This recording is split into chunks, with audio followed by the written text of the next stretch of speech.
Oke, kita mulai praktikum minggu ini. Mohon maaf saya tidak mengaktifkan kamera dulu, apa namanya, untuk biar ringan. Ya.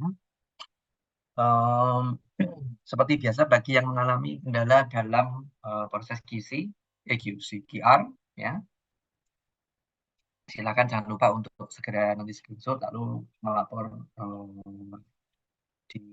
kalau bisa setelah selesai briefing praktikum di hari ini, gitu ya.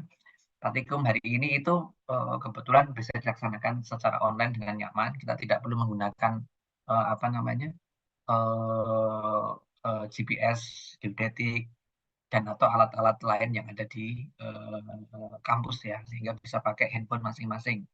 Saya rasa jarak atau kuliah online itu tidak akan menjadi masalah. Oke, praktikumnya itu adalah eksperimen atau praktikum tentang user experience dari location based service ya pada aspek posisi dan turunannya. Kita mulai dengan membahas device-nya dulu. Device-nya itu adalah smartphone kita ya. Nah, smartphone kita karena ini jenis terapan maka kita perlu sadari pertama dulu adalah kita bisa menentukan posisi kita dengan menggunakan chipset GPS yang ada di smartphone kita. Nah, kalau kita membahas itu, ya, maka ilustrasi dari channeling research ini bisa dipakai, ya, bisa jadikan acuan. Kalau ada nanti teman-teman mahasiswa menemukan ilustrasi yang lebih perspektif, ini source-nya dari channeling research digambarkan bahwa penentuan posisi dengan GNSS itu bervariasi mulai dari uh, bisa 5 km gitu ya, sampai dengan plus minus 5 meter. Nah, ini yang perlu kita pahami gitu ya. Pada kasus mana akurasi handphone kita bisa 5 km, di kasus apa bisa plus minus 5 meter ya. Oke. Jadi seperti ini kira-kira mudahnya. Kalau kita menggunakan handphone Candy Bar, tahu Candy Bar ya, Candy Bar itu misalnya handphone Nokia atau apapun mereknya yang dia kotak kecil, hanya bisa SMS dan telepon saja, ya. Biasanya di situ chipset penentuan posisinya ya hanya pakai uh, cell ID aja. Cell ID itu apa sih? Cell ID itu berarti posisi yang ditampilkan oleh device-nya itu adalah posisi dari BTS terdekat. Sehingga ya kita bisa bayangkan posisi saya misalnya sekarang di rumah saya di Jalan Damai ya, di Kampung Jaban namanya.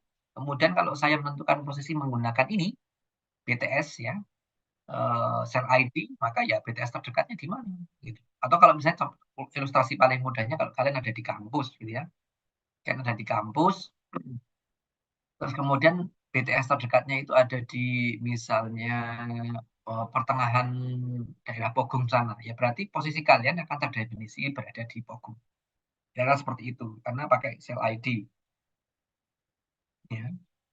Kemudian oh ya sebelum ke sana UI dari smartphone kita itu bisa berbeda-beda ya.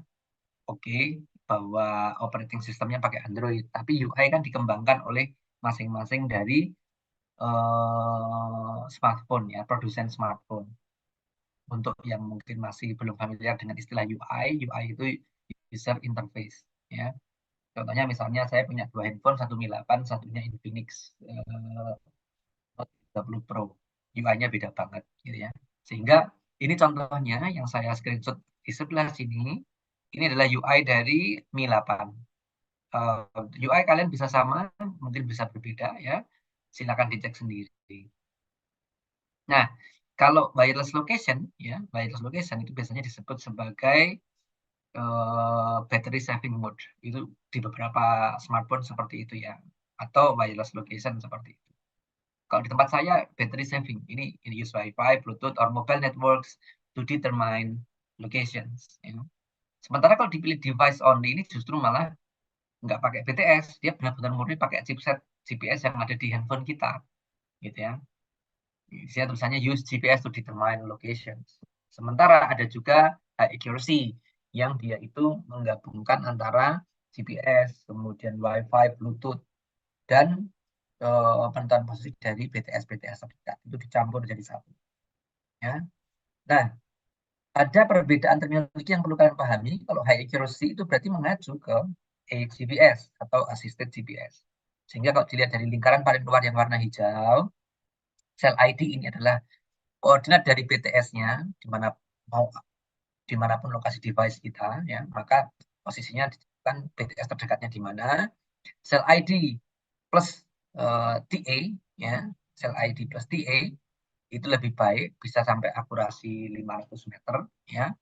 Ada penggabungan penentuan posisi dari posisi BTS-nya asli di mana, lalu kemudian satu sinyal, ya, dari BTS itu, dari BTS terdekat terhadap kita, ya, kekuatan sinyalnya berapa, lalu kemudian kayak kita melakukan interpolasi gitu ya. Interpolasi dari BTS itu, kalau sinyalnya si apa namanya user itu sekian atau kebalikannya, ya, kalau kita menerima sinyal dari BTS kekuatannya sekian, padahal dia dari situ, maka bisa diinterpolasi. Ini kayak interpolasi kontur sih sebenarnya, mirip nih.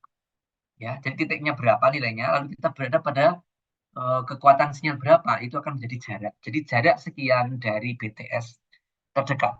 Kalau ini kan hanya BTS terdekat saja nih, sel ID yang hijau ini. Kalau ini, ya, yang biru ini itu adalah BTS terdekat dan jarak dari BTS terdekat itu berapa diperkirakan. Ya, yang biru, sel ID plus TA. Ya. Kemudian ada beberapa metode lainnya, ada EOE, AFLT, ya, ada WPS dan sebagainya. Ini yang warna merah, ya. Warna merah ini masih wireless location, ya, yang warna merah ini, yang warna merah. Jadi biru, jadi sebenarnya biru, hijau dan merah itu sama wireless location, cuman yang merah itu lebih teliti. Ya. Nah, ini ada berbagai macam metode, yang merah ini berbagai macam metode interpolasi posisi pengguna dari beberapa BTS terdekat dan kekuatan sinyal dari BTS itu menghasilkan metode AFLT, AOA, BPS, TDOA, LTD ini. Tinggal metode yang diterapkan seperti apa, intinya ada beberapa BTS yang terdekat dengan handset kita, dengan smartphone kita, lalu kekuatan sinyalnya berbeda-beda, lalu kemudian device kita bisa interpolasi dari beberapa BTS yang terdekat dan kekuatan sinyalnya, ketemulah posisi kita. Itu lebih teliti. Lalu ada ini yang paling teliti, ya. Sebenarnya kalau kita hidupin device only saja, GPS only, ya, itu sebenarnya kita sudah bisa loh, bisa dapat berapa ya, mungkin bisa 5 sampai 10 meter lah mungkin, ya. Pakai GPS only, tergantung posisi kita di mana. Kalau kita dalam gedung ya pasti jelek gitu, ya. Sementara AGPS itu berada dalam lingkarannya, ya, bukan dalam lingkaran orange ini, tapi di dalamnya. Bukan dalam lingkaran orange, tapi di dalam lingkaran orange. AGPS itu high accuracy. Ketika posisi dari chipset GPS dikombin dengan data-data ini. Ya, sehingga dia bisa lebih teliti dalam perkiraan sekitar stabil plus minus 5 meter. Tergantung chipset handphonenya. Tergantung handsetnya secara keseluruhan. Seperti itu ya, guys. Oke. Nah, ini balik lagi ke Android 6 dan Android 7 sebagai ilustrasi bahwa Android itu punya API, ya, punya API. Silakan dicari nanti API itu apa, ya. Android itu punya API, ya, untuk chipset GNSS dari smartphone yang menentukan posisi smartphone-nya. Contohnya di sini, kalau Android 6 Marshmallow, maka seperti ini, ya. API-nya itu ada di location API 23. Ya.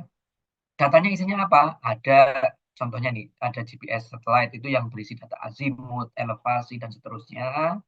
Ada GPS status, apakah data dari GPS sedang on atau off. Ya. Kemudian apakah kalau sudah on, apakah sudah keluar koordinatnya, itu ada GPS status namanya, ya, di location API 23. Ada juga location PVT, position, velocity, and time, ya. Pakai GPS bisa. Jadi kalau kita bergerak, GPS-nya hidup, itu kita bisa menentukan percepatan kita berapa, bukan dari accelerometer tapi dari GPS-nya bisa, ya pakai PVT.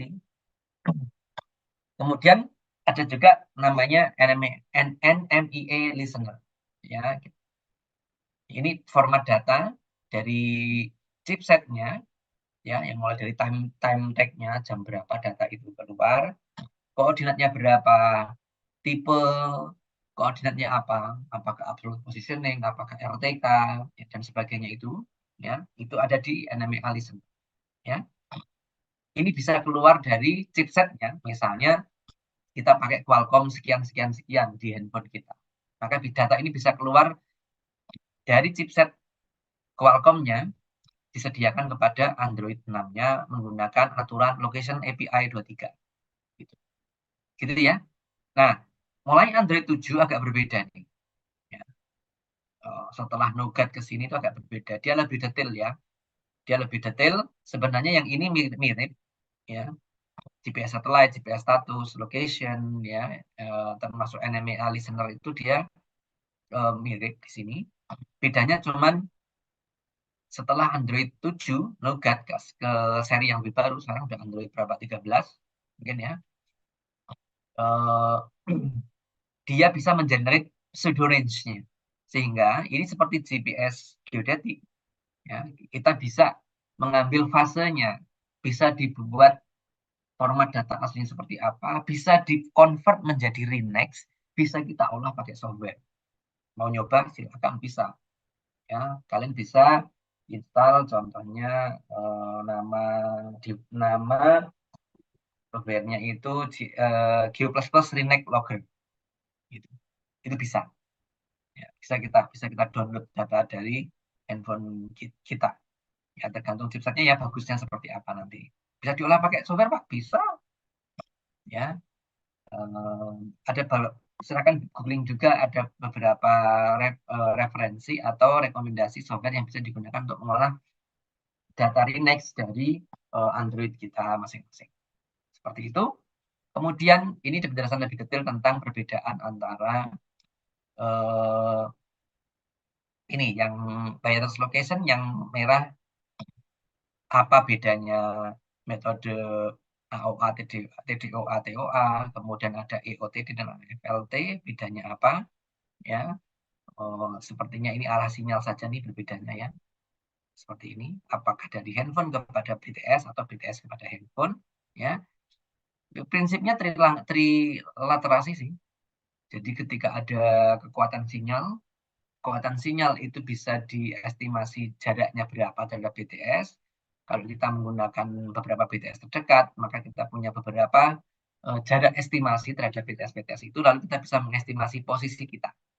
Kira-kira seperti itu. Baik AOA, TDOA, TOA, EOTD maupun AFLT. Kalau kalian mau lebih dalam membaca ini, ada ya, asisten GPS di ruang referensi di lantai 3. Ya. Kemudian kalau GPS plus eGPS, ya tadi, kalau GPS nanti pakai chipset, kalau eGPS nanti dia chipset ditambah lokasi dari BTS dan metode-metode wireless location yang bisa ditentukan dari BTS-BTS terdekat. Nah, ini contohnya ya, ini contohnya. Sebentar contohnya. Misalnya apa namanya, ini, ya, ini sebenarnya ini kalau kalian mungkin bingung melihatnya, ini sebenarnya peta rumah saya, ya. Dua peta yang saya jajarin, ya, dua peta yang saya jajarkan, ya. Yang ini ada batas garis tipis di sini nih, ya. Ini dua screenshot dari dua penentuan posisi Google Map yang berbeda. Yang atas pakai posisi handset berdasar chipset GNSS, yang satunya berdasarkan wireless location, ya. Chipset GNSS-nya menunjukkan ini rumah saya ada di sini, ya. Ini, ya, alat Mio Pastris nih, ya. Terus kemudian apa namanya, yang dari wireless location ada di sini nih. Hampir sama ya, di kotak gedung rumah saya ini cuma berbeda sedikit sekali. Pada kesempatan saya apa namanya, ini men-screenshot ini. Dan ini repeatability tetap harus dipertimbangkan ya. Bisa jadi sekarang dekat cara wireless location dan chipset GNSS, diulangi lagi kapan bisa beda, ya, diulangi lagi berapa hari lagi mungkin hasilnya berbeda. Ya, itu namanya repeatability. Apakah penentuan posisinya itu bisa konsisten selalu menunjuk ke lokasi yang sama, itu namanya repeatability. Ya. Nah, jadi penentuan posisi menggunakan chipset GNSS sebenarnya ada beberapa posisi turunan ya. Jadi contohnya nanti bisa ada kecepatan, ada jarak dan sebagainya. Tapi sebelum sampai ke sana, ya, kita perlu sadar bahwa kalau kita menggunakan location based service itu sangat mungkin ada kesalahan ya. Nah, kesalahan itu bisa di banyak banyak sisi. Pertama, kesalahan posisi pengguna. Baik kita yang order makanan melalui aplikasi online, kita bisa salah posisinya, ya. Kemudian si uh, babang Grab atau babang Gojek yang kita sedang apa minta bantuan jasanya, dia juga bisa salah posisinya, ya, karena chipset GPS sangat ngaruh beda-beda gitu ya. Kemudian bisa juga kesalahan di database si penyedia data. Ini kemarin yang saya jelaskan di teori kan ada content provider ya. Contohnya kalau Grab dia pakai OpenStreetMap petanya. POI-nya, point of interest-nya, jaringan misalnya si Pizza Hut ada di mana lokasinya, KFC ada di mana, ya, Gudeg Yunarni ada di mana, itu kan point of interest. Datanya kan berdasarkan si penyedia datanya, content provider-nya, misalnya OpenStreetMap atau Google Maps. Di sana bisa salah juga posisinya. Itu menambah keruwetan, ya, menambah kesalahan pada penggunaan LBS. Ya. Bisa juga kesalahan input alamat. Kita bisa milih POI. Ada POI-nya enggak? Kalau nggak ada POI-nya, silakan. Kita sering mungkin pernah mengalami case di mana baik kita, posisi kita maupun posisi warung yang akan kita beli eh, apa namanya makanannya itu tidak kita temukan di aplikasi. Atau kalau jual beli makanan itu mungkin kurang luas, bisa jadi pas mengirim paket misalnya GoSend. Bisa jadi posisi orang yang akan kita kirimi tidak terdapat di peta, ya, POI-nya tidak ada, lalu kemudian udah pakai alamat saja, coba ketik misalnya Jalan Nuri nomor berapa. Jalan Nuri nomor berapa itu mungkin nggak ada, adanya hanya Jalan Nuri misalnya 31, 38, 39, 40, ya 32 sampai 37 itu ternyata nggak ada karena POI-nya nggak lengkap. Akhirnya kita pakai Jalan Nuri yang paling dekat kan. Kalau dia 37, maka kita pakai 38 misalnya, seperti itu. Yang itu mungkin di seberangnya atau di sebelahnya. Nah, itu contohnya. Itu kesalahan posisi pada location uh, base service. Ya. Nah, ini bisa mengakibatkan penggunaan LBS itu menjadi tidak seperti yang kita inginkan atau kita bayangkan. Ya. Itu kalau by design ya. Ya. Lalu bisa juga kesalahan posisi itu ya karena misalnya orangnya order iseng itu bisa. Itu di luar pembahasan dari GNS terapan. Ya. Atau uh, kesalahan posisi karena disengaja oleh user misalnya.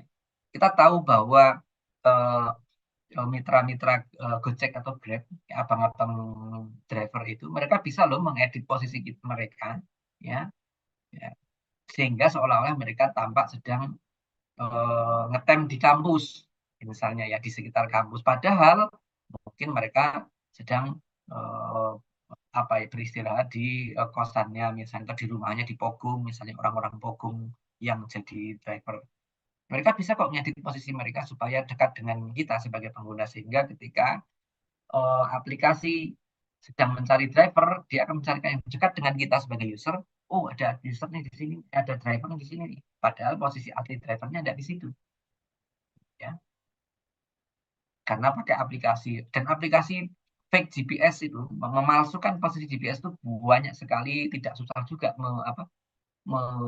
melakukan ini ya settingnya. Ya faktanya mau babang Gojek aja bisa, apalagi kalian kan gitu. ya.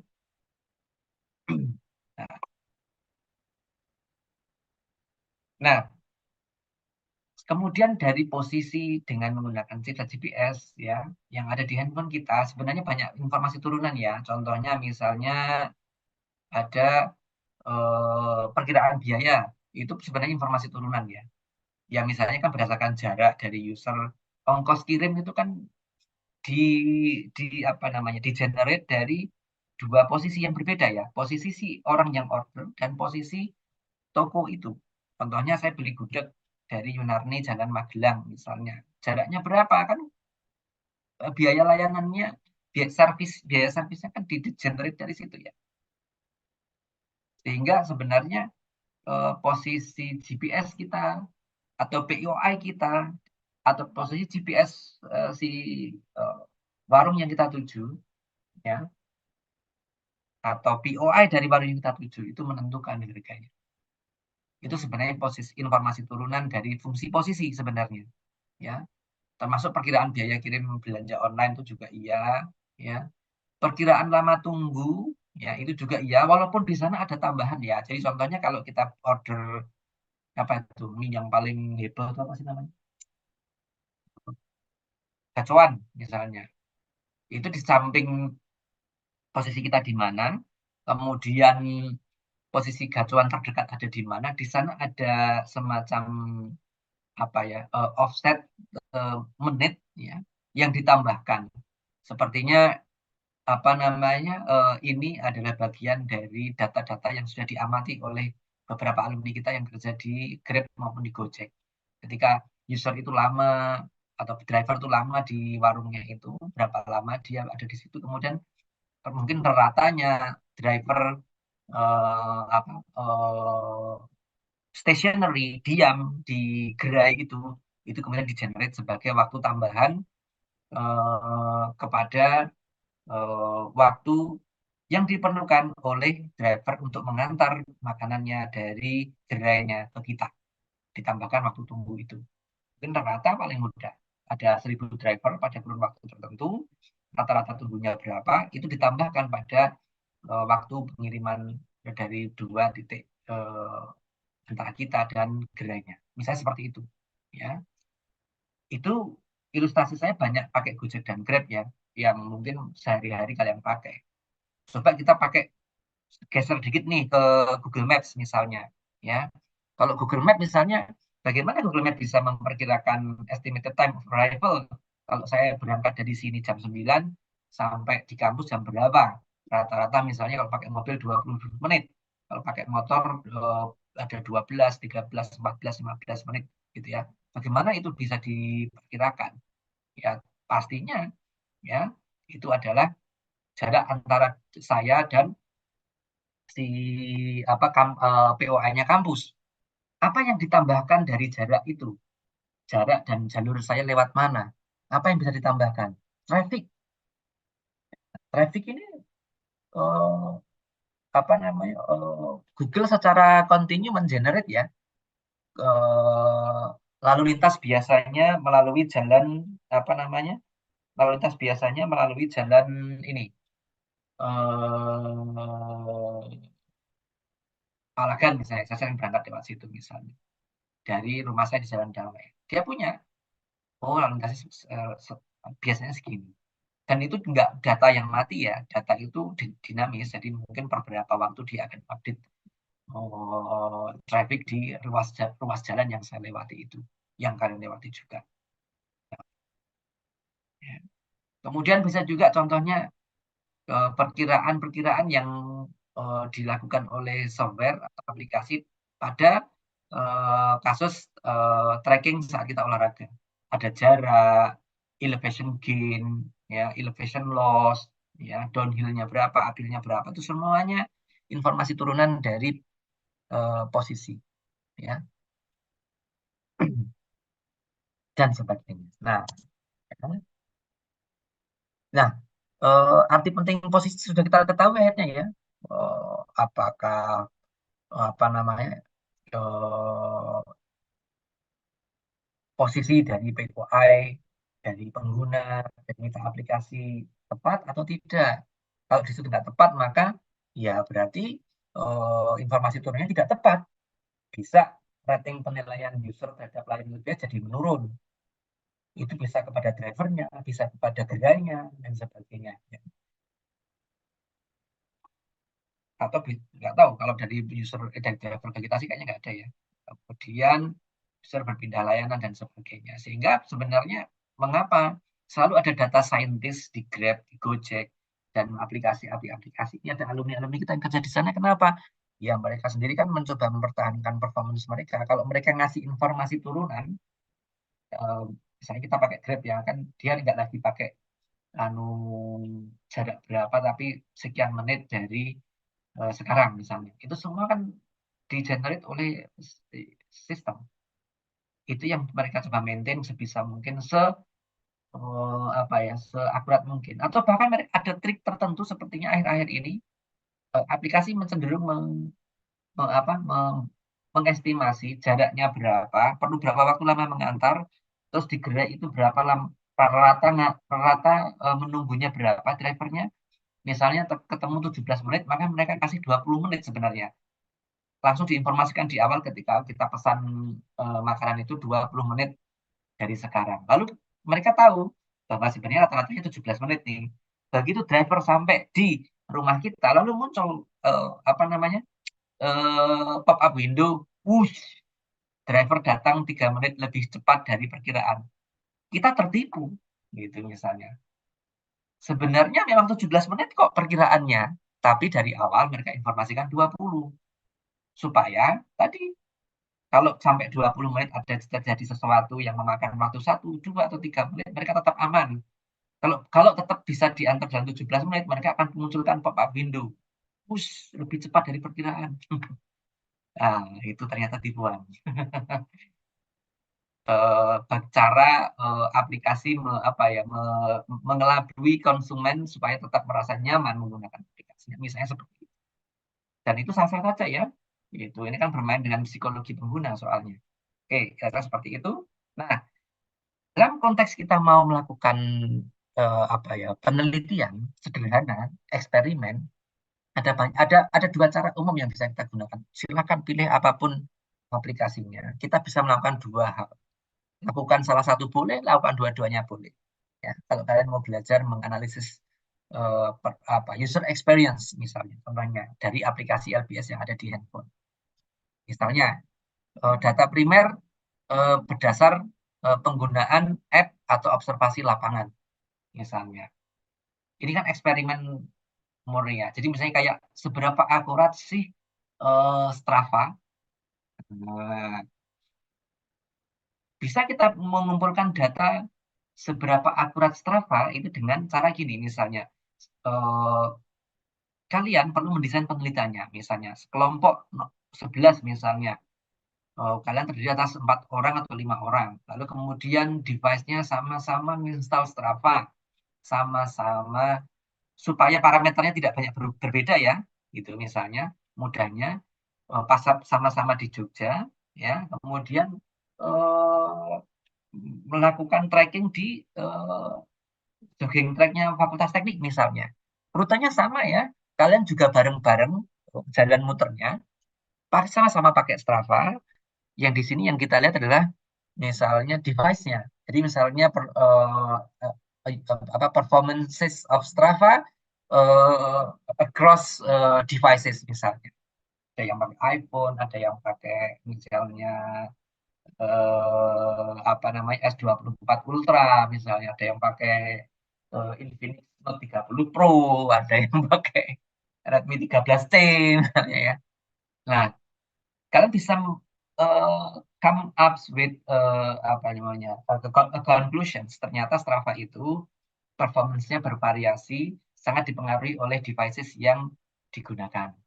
Karena apa? Karena kalian mengkondisikan ngambil data yang sama di jogging track yang sama, jalannya bareng-bareng menggunakan aplikasi yang sama, cuman berbeda aplikasinya saja. Maaf, berbeda device-nya. Berbeda device-nya berarti berbeda chipset-nya juga bisa jadi, berbeda kecepatan dalam memproses data, dan sebagainya. Itu akan menghasilkan data yang berbeda-beda. Itu contohnya mengambil data eksperimen. gitu ya. Harus ada parameter yang kalian coba samakan, ada yang memang kalian bedakan, sehingga kalian bisa mengambil kesimpulan dari parameter yang sengaja kalian bedakan itu. Terserah. Gitu. Dalam contoh tadi, yang dibedakan adalah devices-nya. Ya, seperti itu. Pak, kalau misalnya di case lain, boleh nggak misalnya device-nya sama, tapi track-nya bervariasi? Boleh. Nah, atau dua dua device yang berbeda tapi tiga tiga case yang berbeda, misalnya satunya di daerah yang datar dan urban, satunya di daerah yang agak naik turun, satunya lagi di daerah yang banyak apa naungan vegetasi misalnya, kan sama-sama pakai Strava, performance-nya bagaimana, boleh itu juga bisa. Nah, saya serahkan kepada kalian bagaimana mengambil datanya. Kreativitas kalian yang menentukan ya, nanti hasil dari praktikum kalian sebagus apa. Ya. Bisa juga dengan data dikumpulkan dengan terlebih dahulu mengidentifikasi parameter yang diinvestigasi. Misal, kita mau tahu akurasi perkiraan estimated time of arrival ya dari Google Maps ya. Itu bisa. Akurasi lama waktu tunggu pemesan makanan online juga bisa. Ya, variasi waktu penggunaan aplikasi, ya, jarak tempuh dan sebagainya itu sebenarnya bisa kalian apa namanya investigasi. Ya, contohnya misalnya mau bikin apa namanya eh, pakai Google Maps misalnya ya, kemudian memilih eh, 5 lokasi yang berbeda, ya, kemudian kalian mengakses eh, apa namanya rekomendasi dari Google itu. Oh ya, misalnya Google memang cenderung memberikan jarak yang terpendek. Oh tidak, ternyata bukan jarak terpendek yang dipilih, tapi memang waktu yang lebih cepat. Sepertinya traffic itu diperkirakan menjadi parameter yang utama, misalnya. Kalian bisa cek kok Google Maps itu ada traffic sekarang saat ini live dan traffic pada umumnya itu ada muncul. Terserah kalian mengambil datanya seperti apa. Ingat, harus ada parameter yang dianggap sama, dikondisikan sama, dan ada yang memang dibedakan. Analisis kalian, konklusi kalian, ya itu harus berdasarkan parameter yang memang sengaja berubah-ubah atau berbeda tadi. Dan untuk fokus bisa kesimpulan yang konklusif di sana, maka parameter lain bisa mungkin disamakan atau bisa dikasih disclaimer parameter ini tidak dibahas. Gitu. Atau bisa juga pakai usability test, bisa data sekunder, dasar isian kuesioner pengguna aplikasi bisa, kalian minta tolong orang untuk ngisi, ya itu lebih mudah misalnya. Ya, kalian bikin pertanyaan, bisa pakai Likert survei dari 1 sampai 5, setuju, tidak setuju, dan sebagainya. Lalu kemudian setiap aspek nilai dinilai secara kualitatif, baik buruk, menggunakan skor 1 sampai 5 misalnya, sesuai dengan setuju tidak setuju tadi. Lalu kemudian dibobot, dihitung. Ini cara yang hampir selalu dipakai di skripsi-skripsi yang membuat aplikasi. Ya, karena kalau kegiatan aplikatif harus ada usability testnya sih, seperti itu. Nah, contoh topik eksperimen nih, misalnya Google Maps versus yang lain misalnya. Beda aplikasi bisa jadi memberikan rute yang berbeda ya. Sehingga kalian bisa juga bahas ini versus ya, boleh ya. Contoh topik eksperimen lagi misalnya perbedaan jarak dan lama tunggu. Misalnya kan sengaja misalnya apa namanya mungkin punya data mau apa namanya ya 5 lima eksperimen perkiraan jarak dan lama tunggu 5 gerai misalnya paling laris misalnya bisa juga gitu. Oh ya, misalnya berarti kalau dari jarak ini sebenarnya di Google Maps jarak tempuhnya sekian, ya, maka ternyata ada waktu tambahan ngantrinya itu sekian sampai sekian, ya gitu. Jadi itu bisa juga. Gojek 5 itu sekian sampai sekian, Grab sekian sampai sekian, gitu, seperti itu. Itu bisa. Gitu. Contohnya seperti itu. Bisa bisa banget. Itu contoh eksperimennya ya. Bisa juga mau yang ini boleh olahraga ya. Tadi pakai yang ilustrasi saya yang pakai Strava atau apapun misalnya ya, bisa disamakan parameternya apa, yang dibedakan apa, maka konklusinya terhadap yang paling beda tadi. Parameter yang sengaja dibedakan. Ya, silakan. Ya, go. Ya. Bisa juga pakai ini, misalnya Find My Device, itu juga bisa sebagainya ya. Nah, itu ya melakukan eksperimen atau usability test atau dua-duanya ya tugas minggu ini, praktikum minggu ini. Eksperimen fokus pada aspek posisi dan turunannya ya, prediksi jarak, waktu tunggu, waktu tempuh, foto geotagging juga boleh, video geotagging juga boleh, monggo ya. Tugas ini bersifat kelompok, kelompoknya silahkan dibentuk sendiri ya, nanti dilaporkan salah satu, monggo, misalnya lewat siapa ini yang tadi saya sempat lihat di layar awal, Devanta juga boleh atau siapa ya, silakan dilaporkan kelompoknya nanti ini ya. Kemudian pada seminggu dari sekarang itu dipresentasikan singkat, jelas, padat ya pada praktikum di minggu depan.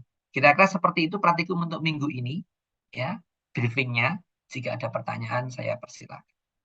Monggo. Untuk kelompoknya satu kelompok berapa orang ya, Pak? Ini jumlah mahasiswanya berapa? 54 ya? 5 orang ya, tapi ada yang 4 boleh. Karena 54 ya. Maksimal 5. Maksimal 5. Oke? Oke, Pak. Berarti yang minggu depan bentuknya kayak PowerPoint gitu ya, Pak? Atau Iya, laporan aja, presentasi. Pak? Minggu depan Oh, presentasi oke. saja. Jadi siapkan PowerPoint dan siapkan presentasi. Gitu ya. Iya, Pak. Oke. Ada pertanyaan lain? Jika tidak, saya tutup briefing kali ini ya. Selamat berpraktikum. Devanta ini tolong di-share ke saya regunya jadinya bagaimana ya, di Jabri lewat WA. Bagi yang presensinya masih bermasalah, jangan lupa screenshot lalu kemudian segera WA ke saya untuk saya tambahkan di Master. Terima kasih. Saya tutup briefing praktikum pagi ini. Ya, siang nanti tidak perlu ada briefing ya. Kalian silahkan lanjutkan untuk praktikumnya. Saya sarankan untuk tidak melakukan procrastination, gunakan waktu dengan sebaik-baiknya. Jam praktikum di siang hari nanti, kalau misalnya sudah bisa selesai sore, sudah keluar hasilnya, ya kenapa tidak, gitu ya. Langsung kirim saja. Let's move on ke tugas-tugas berikutnya dari mata kuliah lainnya, misalnya seperti itu. Gitu ya. Terima kasih. Assalamualaikum warahmatullahi wabarakatuh. Saya tutup ya. Terima kasih.